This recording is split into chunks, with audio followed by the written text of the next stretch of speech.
Sir ನಮಸ್ತೆ, ವಿನಾಯಕ್ ಅಂತ. ನಮಸ್ಕಾರ. ಗೊತ್ತಿಲ್ಲ ಹೇಗೆ ಉತ್ತರ ಕೊಡ್ತೀರಿ ಅಂತ. ನನಗೆ ಅಪ್ರಸ್ತುತ ಅನಿಸುತ್ತೆ ಸರ್ ಇತ್ತೀಚೆಗೆ. ಯಾಕೋ ಅಧಿಕಾರ ಮತ್ತು ಹಣದ ಆಸೆಗೆ ಜನ ಕೊಟ್ಟಂಥ ಮತಭಿಕ್ಷೆಯನ್ನು ಮಾರ್ಕೊಂಡು ಪಕ್ಷಾಂತರ ಮಾಡ್ಕೊಂಡು ಹೋಗ್ತಾರೆ, ಜನಕ್ಕೆ ದ್ರೋಹ ಮಾಡ್ತಾರೆ. ಅದೇ ಜನ ಈ ವ್ಯಕ್ತಿ ಕೊಡೋ 500,000 ಹಣಕ್ಕಾಗಿ ತಮ್ಮ ಮತಗಳನ್ನು ಮಾರ್ಕೋತಾರೆ. ಇದೇ ಜನ ಮತ್ತೆ ದ್ರೋಹ ಮಾಡ್ತಾರೆ. ಈ ರೀತಿ ಕಲ್ಮಶ ತುಂಬಿರುವಂಥ ಸಮಾಜದಲ್ಲಿ ಬದಲಾವಣೆ ಅಂತ ಬಡ್ಕೋತಿದ್ರಿ, ಲಿಟ್ರಲಿ ಬಡ್ಕೋತಿದ್ರಿ. ನೀವು ಚುನಾವಣೆಗೆ ಸ್ಪರ್ಧೆ ಕೂಡ ಮಾಡೋದಿಲ್ಲ ಅಂತಿದ್ದೀರಿ.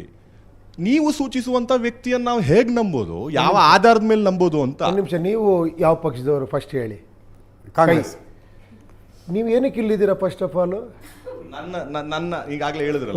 ಒಂದು ನಿಮಿಷ, ನೀವು ನಿಮ್ಮ ಕೈ ಏನು ಹೇಳುತ್ತೆ? ನಿಮ್ಮದೊಂದು ಪಕ್ಷ, ನೀವು ಜನನ ಉದ್ಧಾರ ಮಾಡೋಕ್ಕೆ ಬಂದಿದ್ದೀರಾ ಇಲ್ಲಿ, ಕರೆಕ್ಟ್ ತಾನೆ? ಜನನ್ನೇ ಬೈತಾ ಇದ್ದೀರಾ ನೀವು, ಜನನೇ ಸರಿ ಇಲ್ಲ ಅಂತ. ಇನ್ನೇನು ಉದ್ಧಾರ ಮಾಡ್ತೀರಾ ನೀವು? ನಾನು ಜನ ಅಲ್ವಾ ಸರ್? ನನ್ನನ್ನು ನಾನು ಬೈಕೋತಿದ್ದೀನಿ. ನೀವು ಸರಿ ಮಾಡ್ಕೊಳ್ಳಿ ಅಷ್ಟೇ, ನನ್ನ ನೀವು ಕ್ವಶನ್ ಕೇಳಬಾರ್ದು. ನಿಮ್ಮನ್ನು ನೀವು ಸರಿ ಮಾಡ್ಕೊಳ್ಳಿ ಅಷ್ಟೇ, ಮುಗಿದೋಯ್ತಲ್ಲಿ. ನಿನ್ಗಿದು ಬೇಕಿತ ಮಗನೇ, ವಾಪಸ್ಸು ಒಂಟೋಗು ಶಿವನೇ. ಅಲ್ಲಲ್ಲ, ನಾನು ಪ್ರಶ್ನೆ ಇದ್ದಿದ್ದು ತಾವು ಸೂಚಿಸುವ ವ್ಯಕ್ತಿಗಳನ್ನ ಯಾವ ಆಧಾರ. ನಾನು ಸೂಚಿಸ್ತಾನೆ ಇಲ್ಲ, ಸೆಲೆಕ್ಷನ್ ಮಾಡ್ತಿರೋದು ಜನಗಳಿವಾಗ. ನಾನು ಅದನ್ನೇ ಫಸ್ಟ್ ಹೇಳಕ್ಕೆ ಇಷ್ಟಪಡ್ತೀನಿ. ಸೆಲೆಕ್ಷನ್ ನಾನು ಮಾಡ್ತಿಲ್ಲ, ನಾನು ಪಾರ್ಟಿ ಪ್ರೆಸಿಡೆಂಟ್. ಅವ್ರು ಹೇಳೋದು, ಈಗ ನೀವು ನಿಮ್ಮ ಪಕ್ಷದವ್ರು ಹೇಳಿದ್ರು 5,000 ಕೊಟ್ಟು ಅಪ್ಲಿಕೇಶನ್ ತಗೊಳ್ಳಿ, 2,000 DD ಕೊಟ್ಟು ಅಪ್ಲಿಕೇಶನ್ ಹಾಕಿ ಅಂತ.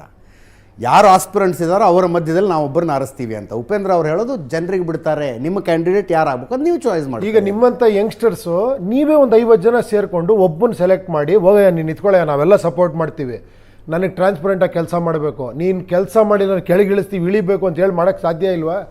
ಹೇಳಿ, ಯಂಗ್ಸ್ಟರ್ಸ್ ಸಾಧ್ಯ ಇಲ್ವಾ? ದೊಡ್ಡ ಲೆವೆಲ್ ಬಿಟ್ಬಿಡಿ, ಏನು ಹೇಳಿ, ನ್ಯಾಷನಲ್ ಲೆವೆಲ್ ಬಿಟ್ಬಿಡಿ.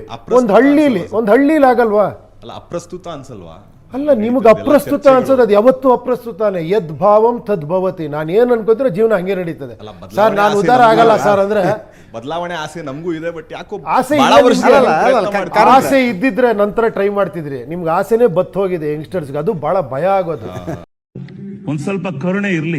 ಇದೆ ಇದೆ ಇದೆ, ಕೈ ಮುಗಿದು ಬೇಡ್ತೀನಿ, ಕರುಣೆ ಇರ್ಲಿ. ಪ್ರೀತಿ ಇದೆ, ಈ ತರ ಪ್ರೀತಿ ಇದೆ, ಕರುಣೆ ಇಲ್ಲ. ಹೋಪ್ಲೆಸ್ ಸಮಾಜ ಆಗಬಾರ್ದು. ಹೌದು. ಇವತ್ತು ನನ್ನ ಜೊತೆ ಫಸ್ಟ್ ಪಕ್ಷ ಸ್ಟಾರ್ಟ್ ಮಾಡಿದಾಗ ನನ್ನ ಜೊತೆ 500 ಜನ 1000 ಜನ ಇದ್ರು. ಕೊನೆಗೆ ನಾನು ಒಬ್ಬನೇ ಉಳ್ಕೊಂಡೆ. ಬಟ್ ನಾನು ಹೋಪ್ಸ್ ಕಳ್ಕೊಂಡೇ ಇಲ್ಲ. ನಾನು ಸಾಯೋರು ಕಳ್ಕೊಳ್ಳೋದು ಇಲ್ಲ. ಯಾಕಂದ್ರೆ ನನಗೆ ಸೋಲು ಗೆಲುವಿನ ಭಯನೇ ಇಲ್ಲ, ನನಗೆ ಅವಮಾನಗಳಿಲ್ಲ, ನನಗೆ ಅಹಂಕಾರಗಳಿಲ್ಲ. ಗೆದ್ದು ನಾನೇನೋ ಸಾಧನೆ, ಈ ಬದಲಾವಣೆ ಆಗೋದು ನನ್ನಿಂದಲ್ಲ ಅಂತಲೂ ಗೊತ್ತಿದೆ ನನಗೆ. ಗೆದ್ದ ನಂತರ ಅವ್ರು ಪೂರ್ತಿ ಮಾತು ಮುಗಿಸ್ಲಿ. S, emotional damage. ಅಲ್ಲ, ಈ ಬದಲಾವಣೆ ನನ್ನಿಂದ ಆಗಲ್ಲ ಅಂತಲೂ ನನಗೆ ಗೊತ್ತಿಲ್ಲ. ನನಗೆ ಆ ಮೂರ್ಖತನೂ ಇಲ್ಲ. ನಾನು ಬಂದು ಈ ಜನನೆಲ್ಲ ಬದಲಾಯಿಸ್ಬಿಡ್ತೀನಿ, ದೇಶ ಬದಲಾಯಿಸ್ಬಿಡ್ತೀನಿ, ಮೂರ್ಖತನ ನನಗಿಲ್ಲ. ನನ್ನ ಕರ್ತವ್ಯ ನನಗನ್ಸಿರೋ ಸತ್ಯ ಹೇಳ್ತಾ ಹೋಗ್ತೀನಿ ಅಷ್ಟೇ, ನನ್ನ ಸ್ಯಾಟಿಸ್ಫ್ಯಾಕ್ಷನ್ಗೋಸ್ಕರ. ನಂದು ದೇಶ ಇದು, ನಂದೊಂದು ಕರ್ತವ್ಯ ಇದೆ, ನನ್ನ ಕರ್ತವ್ಯ ನಾನು ಮಾಡ್ತೀನಿ ಅಷ್ಟೇ. ಬಟ್ ಎಂಡ್ ರಿಸಲ್ಟ್ ಒಂದು ಏನೋ ಇರುತ್ತೆ, ಕಲ್ಪನೆ ಇರುತ್ತಲ್ಲ ಸರ್? ಎಂಡ್ ರಿಸಲ್ಟ್ ಅಲ್ಲ, ಇದು ಬಿಗಿನಿಂಗ್ ರಿಸಲ್ಟ್ ಬಗ್ಗೆ ನಾನು ಮಾತಾಡ್ತಿರೋದು. ಬದುಕು ಚೆನ್ನಾಗಿರ್ಬೇಕು, ಸಾವಿನ ಬಗ್ಗೆ ಯೋಚನೆ ಮಾಡ್ತೀವಿ ನಾವು. ಸತ್ರ ಮೇಲೆ ಒಂದು ಸ್ಟ್ಯಾಚ್ಯೂ ಆಗಬೇಕು ಅಂತ ಯೋಚನೆ ಮಾಡ್ತೀವಿ, ಬದುಕು ಚೆನ್ನಾಗಿರ್ಬೇಕು ಅಂತ ಯಾರೂ ಯೋಚನೆ ಮಾಡಲ್ಲ. ಇವರು ಬಿಡಿ ಸರ್, ಏನು ಸರ್ ನಿಮ್ಮ ಟಾರ್ಗೆಟು, ಏನು ಸರ್ ಎಂಡ್ ರಿಸಲ್ಟ್, ಏನು ಸರ್ ಇದಕ್ಕೆ ಅಂತ. ಯಾಕೆ ಎಂಡ್ ರಿಸಲ್ಟ್? ಬಿಗಿನಿಂಗ್ ಚೆನ್ನಾಗಿದೆ, ಖುಷಿಯಾಗಿದ್ದೀವಿ ಇವಾಗ, ಅದು ಒಳ್ಳೆ ವಿಚಾರ ಹೇಳ್ಕೊಂಡು ಹೋಗೋಣ. 4 ಜನ ಬದಲಾಗಲಿ, ನಾಳೆ ನಮ್ಮ ಮಕ್ಕಳು ಇನ್ನೊಬ್ರು ಯಾರು ಬದಲಾಗಲಿ. ಅಲ್ಲ, ಫೈನಲಿ ಎಲೆಕ್ಷನ್ ಗೆಲ್ಲಬೇಕು ಉಪೇಂದ್ರ ಅವರೇ. ಸರ್ ಜನ ಗೆಲ್ಬೇಕು. ನನಗೆ ನಾಯಕರು ಗೆದ್ದು ಸಾಕಾಗೋಗ್ಬಿಟ್ಟಿದೆ ಇಲ್ಲಿ. ಅವ್ರು ಗೆಲ್ತಾನೇ ಇದ್ದಾರೆ. ಜನ ಯಾವಾಗ ಸರ್ ಗೆಲ್ಲೋದು? ಮತದಾರರು ಗೆಲ್ಲಬೇಕು ಇಲ್ಲಿ. ಮತದಾರರು ಗೆಲ್ಲೋದು ಅಂದರೆ ಅವರ ಆಯ್ಕೆಯ ಪ್ರತಿನಿಧಿ ವಿಧಾನಸೌಧಕ್ಕೆ ಬರಬೇಕು. ಅಲ್ಲ, ಕರೆಕ್ಟು. ಅವ್ರು ನೀನು ಹೋಗಯ್ಯ ಅನ್ಬೇಕು, ನೀನು ಸರಿ ಇಲ್ಲ ಅಂದರೆ ಕೆಳಗಿಳಿಯ ಅನ್ಬೇಕು, ರೈಟ್ ಟು ರಿಜೆಕ್ಟ್ ಬರಬೇಕು ಅಲ್ವಾ, ರೈಟ್ ಟು ರೀಕಾಲ್ ಬರಬೇಕು, ಕಾನ್ಸ್ಟಿಟ್ಯೂಷನಲ್ಲಿ ಆ ಬದಲಾವಣೆಗಳಾಗಬೇಕು. ಅದಾಗಬೇಕು ಅಂದರೆ SOP ಇರಬೇಕು ಪ್ರತಿನಿಧಿಗೆ. ಕರೆಕ್ಟ್. ನಾನು ಎಲೆಕ್ಟ್ ಮಾಡಿಬಿಟ್ಟು ನನಗೊಂದು ಮಾರ್ಗಸೂಚಿನೇ ಇಲ್ಲ ಅಂದರೆ ನಾನು ಹೆಂಗೆ ಬೇಕಾದ್ರೆ ಕೆಲಸ ಮಾಡ್ತೀನಿ. ನಾನು ನೀವು ಹೆಂಗೆ ವಾಪಸ್ ಕರಿತೀರಾ? ನಾವಿಲ್ಲಿ ಸ್ಟ್ಯಾಂಡರ್ಡ್ ಆಪ್ರೇಟಿಂಗ್ ಪ್ರೊಸೀಜರ್ ಅಂತ ಮಾಡಿದ್ದೀವಿ, ಇದೇ ಥರ ಕೆಲಸ ಮಾಡಬೇಕು. ನೀನು ಮಾಡಿಲ್ಲ ಅಂದರೆ ನಿನ್ನ ರೈಟ್ ಟು ರೀಕಾಲ್ ಮಾಡೋ ಇದು ಕೊಡಬೇಕು. 6 ಮಂತ್ಸ್ಗೆ 1 ಇಯರ್ಗೆ ಒಂದ್ಸತಿ ಸಣ್ಣ ಪುಟ್ಟ ಪೋಲಿಂಗ್ ಆಗಬೇಕು. ಆಗ್ಬೋದಲ್ಲ ಸರ್? ನಾವು ಕೋಟ್ಯಾಂತರ ರೂಪಾಯಿ ಮೊಬೈಲಲ್ಲಿ ಟ್ರಾನ್ಸ್ಫರ್ ಮಾಡ್ತೀವಿ, ಒಂದು ವೋಟ್ ಹಾಕೋಕ್ಕಾಗಲ್ವಾ? ಆಗಲ್ವಾ ಸರ್? ಮಾಡ್ಬೋದು. ಇವತ್ತಿನ ಟೆಕ್ನಾಲಜಿ ಎಲ್ಲವೂ ಸಾಧ್ಯ ಇದೆ. ಟೆಕ್ನಾಲಜಿಲಿ ಬ್ಲಾಕ್ ಚೈನ್ ಟೆಕ್ನಾಲಜಿ ಬಂದಿದೆ, ಆರ್ಟಿಫಿಷಿಯಲ್ ಇಂಟೆಲಿಜೆನ್ಸ್ ಬಂದಿದೆ, ಆಗತ್ತೆ.